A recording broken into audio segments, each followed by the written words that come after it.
오늘 천국에 대한 이야기인데, 우리가 천국을 직접 가서 보지 못해서 이 세상에 살기 때문에 비유로 예수님 말씀하십니다. 그래서 천국은 마치 뭐뭐과 같다, 이렇게. 천국은 마치, 그걸 쳐보시면 8번 나와요. 마태복음만. 그래서 비유를 할 때마다 천국은 마치 밭에 감춘 보화를 발견한 사람과 같다. 천국은 마치 진주 상인이 그 값진 진주를 발견한 것과 같다. 그러면서 8번을 반복해서 천국은 마치 하고 설명을 하고 있습니다. 그런데 이 세상의 일상적인 일을 가지고 천국을 설명을 해요. 그래서 짧은 천국에 대한 이야기 나오는데, 어부 일도 나오고요, 장사 일도 나오고요, 농부 일도 나옵니다. 그 일상 속에서 경험할 수 있는 하나님 나라, 이런 것을 이 얘기를 하고 있습니다. 농사 짓다가 뜻밖의 보물을 발견한 사람인데, 일 안 하고 빈둥빈둥 놀고 또는 자기 일자리가 아닌 다른 곳에서 발견한 게 아닙니다. 매일 하는 일을 하다가 또 자기가 일하던 장소에서, 이 진주 장사도 마찬가지예요. 그 사람도 계속해서 사업을 하다가 그러다가 정말 뜻밖의 값진 진주를 발견하는 거고, 그 아래 또 나오는 그물의 비유도 어부일 하다가 그 장소에서 체험하는 이야기를 하고 있습니다. 아마 이 비유의 차이도 있겠습니다만은, 이 농부 같은 사람은 소작을 하고 있으니까요, 내 평생에 어떻게 이 소작에서 벗어날 수 있을까? 매일 나는 이렇게 일해서 하루 먹고 사는 인생이고 마냐, 이런 생각을 할 수도 있는데, 그냥 뜻밖의 횡재를 만난 거죠. 기적밖에 바랄 수 없는 상황에서 진짜 기적이 일어난 거죠. 그런 얘기가 천국의 이야기입니다. 그래서 이 두 비유 공통점은 발견했다는 겁니다. I found it. 난 찾았네, 이런 거죠. 이 헬라어로는 휴리스코. 이 과학자들은 유레카 그러죠. 발견했대. 사과가 떨어지는 걸 보고 그 뉴턴은 유레카, 이 만유인력의 법칙을, 또 물리학자 아르키메데스는 목욕탕에 척 누웠더니 욕조의 물이 밖으로 쫙 빠져나가는 걸 보고 유레카, 법칙을 발견했다는 건데, 없던 것이 아니고 원래 있던 건데, 평상시에는 모르고 있었던 건데, 그 안에서 새롭게 발견하는 거예요. 하나님 나라는 원래부터 있던 거고 지금도 있지만, 이제서 발견하는 사람이 있고 또 앞으로 발견할 사람도 있습니다. 없는 게 아니고 발견을 못했을 뿐입니다. 그래서 하나님 나라가 호련히 갑자기 마치 밭을 갈다가 보화를 발견하는 사람처럼 탁 현실로 나에게 다가오는 거죠. 이건 갑자기 오는 거지만, 진주 장사는 점진적으로 옵니다. 더 나은 거, 더 나은 거, 더 나은 걸 바꾸다가 결국엔 아주 극상의 진주를 만나는 거예요. 그 꾸준한 노력과 수고의 결실로 오는 경우도 있고, 어떤 사람은 정말 뜻밖의 갑자기. 그래서 하나님 나라는 이 긴급성과 점진성이 있습니다. 갑자기, 그러나 점진적으로 이 양면을 다 얘기해 주는 게 이 비유입니다. 어쨌든 간에 이것은 은총인데 저는 이런 은총을 세렌디피티의 은총이라고 합니다. 아주 뜻밖의 귀한 것이 예기치 않았던 순간에 딱 달아오는 거. 세렌디피티의 은총. 이 말은 제가 만든 말입니다. 어디 가서 이 말을 듣거들랑 제가 쓴 거라고 얘기해 주세요. 세렌디피티의 은총을 받으시기 바랍니다. 우리의 인생은요, 노력해서 점진적으로 물론 좋아지지만 어느 한때 갑작스럽게 그 놀라운 기회를 통해서 인생의 차원이 확 달라지는 경우가 있습니다. 생각을 해보세요. 여러분이 이 자리에 와 있는 게 우연입니까? 아니 여러분의 노력만입니까? 아니 노력한데도 안 됐습니까? 하나님의 특별한 은혜를 받으시기 바랍니다. God's favor. 그것이 세렌디피티의 은총입니다. 그때 하나님이 그렇게 그 모습으로 나에게 은혜를 베푸셨던 그것이 우리를 이만큼까지 인도해 주는 거죠. 아브라함도 뭐 대단한 분이지만은 나그네 대접하다가 특별한 은혜를 받습니다. 이삭, 또 자기 조카 롯이 망하고 죽을 수밖에 없는 거에서 구출되는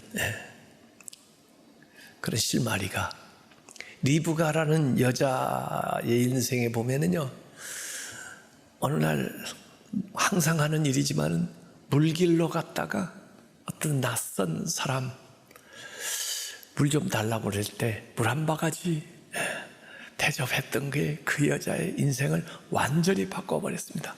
그래서 아브라함 믿음의 조상의 그 며느리가 돼버리는 거죠. 이 리브가 인생이에요. 이렇게 호련히 기적 같은 일이 우리한테 다가와요.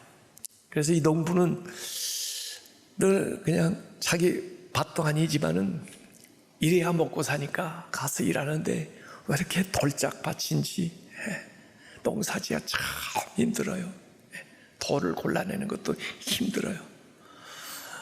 그런데 어느 날 그 삽질 하다가 뭔가 걸리는 게 있어서 이게 또 이게 돌 있나 그렇게 생각할 수 있지만은 왜 이렇게 내 인생은 걸기적거리는 게 많아 그렇게 생각할 수도 있겠지만은 그걸 파고 관찰하니까 자기가 뭐 보관해 놓지도 않은, 언제 누구가 어떻게 해놨는지도 모르는 어느 난리통에 누가 숨겨놓고 간 그것을 자기가 발견하게 되는 겁니다.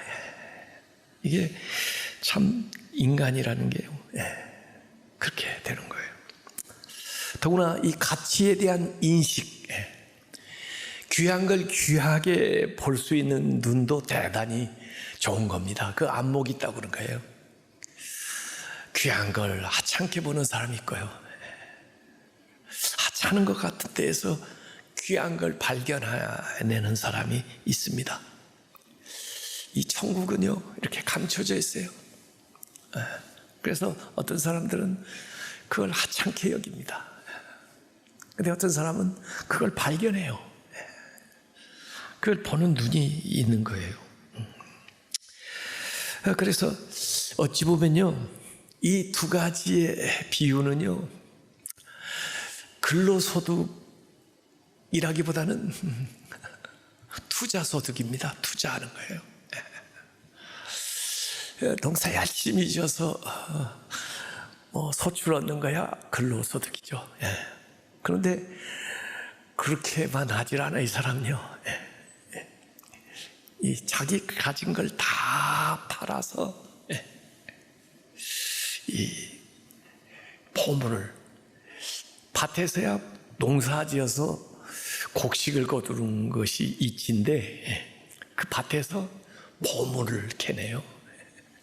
그러니까 이 투자죠. 뭐 진주 장사는 말할 것도 없고요. 예, 자기 자본 가지고 계속 더 나은 거, 더 나은 거. 예, 예. 그래서 우리는요, 그냥 일만 하지 않고요, 기회를 구합니다. 예, 하나님이 기회를 주십니다. 예. 여러분이 하는 일을 통해서 그 참 이상하게 내가 추구한 방향이 아닌 놀라운 일이 우리에게 일어날 수가 있습니다. 그걸 기대하시고 나아가는 거예요. 여기 분명히요, 이 가치에 대한 인식이 달라지는데 그걸 아는 사람과 모르는 사람은 완전히 다릅니다. 본 사람, 밭에서 보화를 본 사람은요, 자기의 모든 것을 다 팔아 그 밭에 삽니다. 근데 자기 밭인데도 보화가 있는 것을 모르는 사람은요, 그 밭을 헐값에 팔아버립니다. 그게 보는 사람과 못 본 사람의 차이예요. 하루아침에 이 사람이 밭에 나가서 일하다가 돌아와가지고는 그 다음에 가진 것도 없는데 다 팔아 제낍니다. 여보, 웬일이야? 왜 그래? 그러는데 얘기도 안 합니다. 돈을 좀 만들어야 돼. 돈을 좀 만들어야 돼. 그게 참, 본 사람과 안 본 사람은요, 생각이 달라요. 그래서 결국 얼마 마련해가지고 주인한테 가서 흥정을 해가지고 그 다음에 그 밭을 끝끝내 사냅니다. 그러고는 어떻게 하겠어요? 농사를 져요? 물론 농사지겠죠. 근데 제일 먼저 한 일은 가서 그 감춘 보화를 이제 캐내는 일입니다. 그러면 이전에 팔은 가재도구보다 훨씬 더 좋은 것을 살 수 있을 거예요, 아마. 그제서야, 그래서 그 사람이 그때 그렇게 행동을 했구나 하는 것을 알게 될 겁니다. 못 본 사람은 본 사람의 행동을 절대로 이해를 못합니다. 저희 부모들은 저를 이해를 못했어요. 그래서 저는 제 생애에 딱 성경 한 구절을 선택을 하면 이 마태복음 13장 44절이 제 간증입니다. 천국은 마치 밭에 감춘 보화 같은데 이것을 내가 발견하고 나서 그걸 어떻게든지 내 것을 만들기 위해서 비록 보잘것없어도 가진 모든 걸 다 털어가지고 나는 그 밭을 샀다. 이게 제 간증입니다. 송명희 시인이 그런 시를 썼고 누가 곡을 붙였는데, 나는 남이 못 본 것을 보았고 나는 남이 알지 못한 것을 알았네. 여러분도 그런 간증이십니까? 그러면 다르게 살아야죠. 못 본 사람들하고 다르게 살아야죠. 모르는 사람하고 다르게 살아야죠. 알고도 보고도 세상 사람하고 똑같이 살면 그건 안 됩니다. 그건 진짜 안 됩니다. 다르게 살아야 됩니다. 그래서 예수님은 우리에게 그런 얘기를 했습니다. 마태복음 7장 6절에 보면 거룩한 것을 개에게 주지 말며, 개가 거룩한 걸 알기나 합니까? 네. 너희 진주를, 여기 진주 상인 진주 얘기하고 있는데, 너희 진주를 돼지 앞에 던지지 말라. 돼지가 진주의 가치를 알기나 합니까? 개, 돼지는요 먹는 것이 최고인 줄 알지, 거기에다가 뭐 거룩을 얘기하고 거기에다가 진주를 얘기하고 말도 안 됩니다. 그랬다가는 그들이 그것을 발로 밟고 나를 뭘로 보는 거야 그러면서 너희를 찢어 상하게 할까 염려하라, 그렇게 얘기했습니다. 이 가치를 모르는 사람들, 이런 사람들에게 이게 속아가 없는 것입니다. 성경에 가치를 모르는 자의 얘기가 많이 나옵니다. 대표적인 사람이 에서, 에서 장자로 태어났습니다. 근데 이 사람은 그냥 자연히 주어졌는데, 노력하지도 않고도 얻어졌는데, 그것도 뭐 쌍둥이로 태어났으니까 얼마 차이도 안 되는데, 그 특별한 것을 특별하게 여기지를 않아요. 그래서 심지어 팥죽 한 그릇에 이 장자권을 팔아넘겨요. 이걸 성경에서 망령되다고 그랬어요. 망령된 자. 이 망령된 거예요. 반면에 야곱은 모든 걸 다 주고라도, 아니 자기 목숨까지 걸고 그걸 얻으려고 해요. 가치를 아는 사람하고 가치를 모르는 사람은 이렇게 다릅니다. 하나님의 나라는 우리의 목숨을 걸 만큼, 아니 우리의 모든 것을 다 팔 만큼 가치 있는 것입니다. 하나님 나라의 가치를 얼만큼 내세우고 사느냐에 따라서 우리의 신앙생활이 완전히 모양이 다릅니다. 조금만 무슨 일이 있어도 그걸 우선으로 생각하고 예배 시간에 나오지도 못하고 하나님 앞에 해야 될 헌신도 못한다면 그분은 그런 정도의 가치를 하늘나라에 부여하고 살고 있다고 생각하면 되는 것입니다. 세상 사람들은 하찮은 것을 소중하게 여기고, 그런데 세상 사람들이 하찮게 여기는 것을 우리는 소중하게 여기고 살아가는 사람들이죠. 실제 있었던 얘기입니다. 1844년, 거의 200년 전인데, 시내산 올라가려면요, 그 아래 수도원이 있습니다. 성 까타리나 수도원인데, 독일에서 온 어떤 분이 거기에 묵고 있었는데, 어느 날 보니까 수도사가 아궁이에 뭘 태우는데 범상치가 않아요. 그래서 가만히 보니까 뭔 두루마리 같은 거 갖다가 태워요. 그 보니까 성경 같아요. 성경, 옛날. 그래서 그거 좀 태우지 말라고. 그래가지고 만류해가지고 결국 성경학자한테 그걸 보냈습니다. 그랬더니 성경학자 디센도르프가 판독을 했는데, 그게 현존하는 신약 성경 중에 제일 오래된 사본을 발견하게 된 겁니다. 이 사람이 아니었으면 그냥 불탈 뿐 알았던 것을 발견해낸 거예요. 그래서 세상에 발표한 겁니다.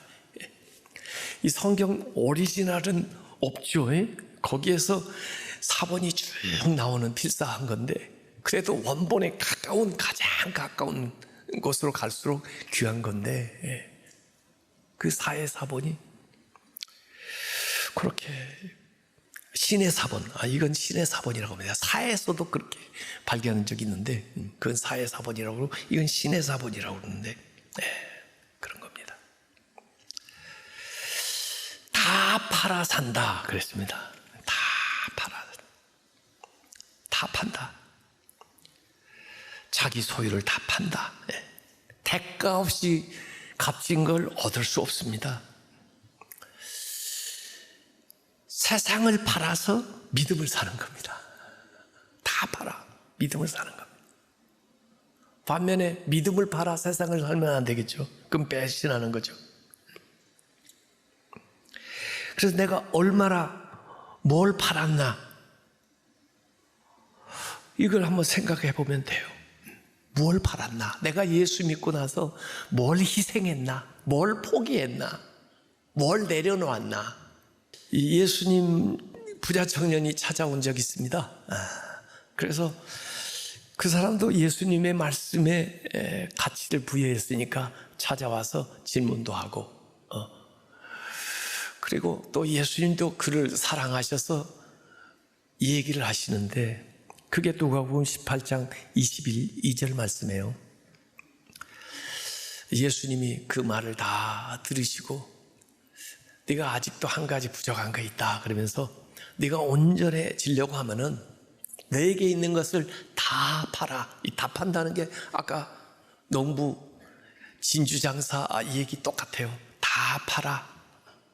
그럼 너는 가난한 자들에게 그걸 나눠주고, 그러면 하늘에서 너에게 보화가 있으리라. 그리고 나를 따르라. 이렇게 얘기하는 거예요.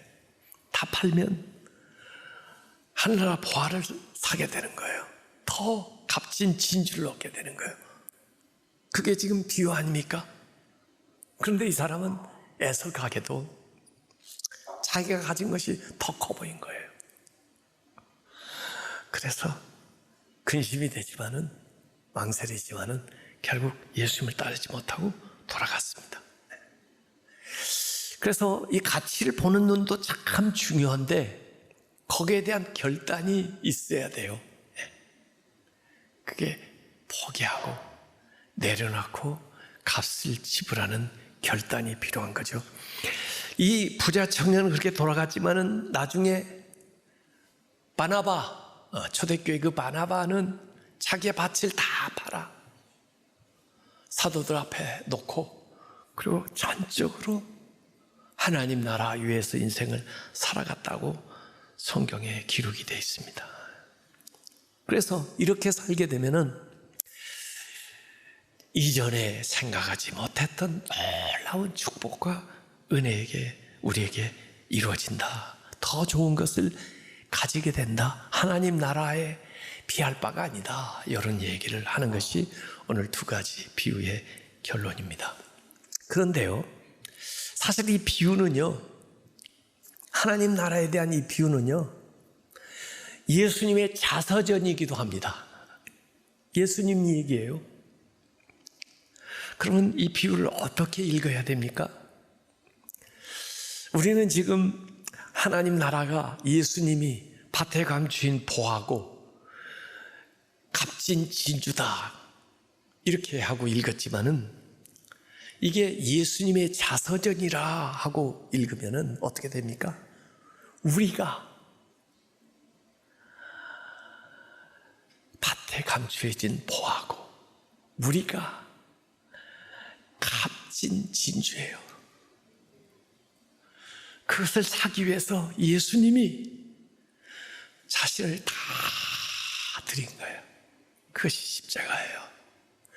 우리는 우리 스스로를 가치 없이 여기지만은 예수님의 그 십자가의 보혈은 우리가 얼마나 가치 있는 자들인가. 아니, 예수님의 그 십자가가 우리를 얼마나 값진 인생으로 우리를 만들어줬는지 몰라요.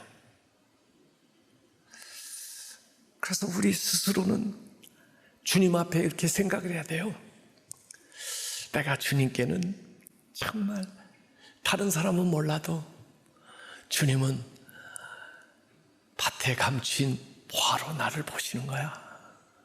다른 사람은 몰라줘도 모든 걸 다 팔아서 나를 사고자 하는 값진 진주로 주님이 나를 보시는 거야. 이렇게 여러분이 생각하면 맞습니다. 예. 여러분이 보합니다. 여러분이 값진 진주입니다. 그걸 위해서 이미 내가 알기도 전에 예수님께서 값을 지불하신 거죠. 그것을 우리가 깨닫게 되면 그것이 바로 하나님 나라입니다. 바로 그때 내 안에 하나님 나라가 임하게 되는 거예요. 그래서 깨닫게 되는 거예요. 아, 주님이 나를 그렇게 생각하셨구나 하는 것을 알게 되는 겁니다.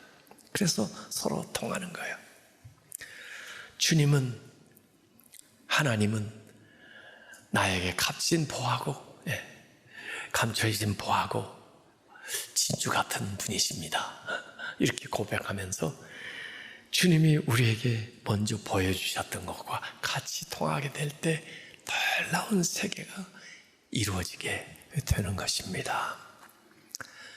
믿음으로 눈을 떠서 주님을 보시고, 그리고 믿음으로 여러분 자신을 귀하게 보시고, 하나님이 우리에게 베푸시는 그 구원의 은혜를 천국의 삶을 이 세상에서부터 살아가시길 주님의 이름으로 축원합니다.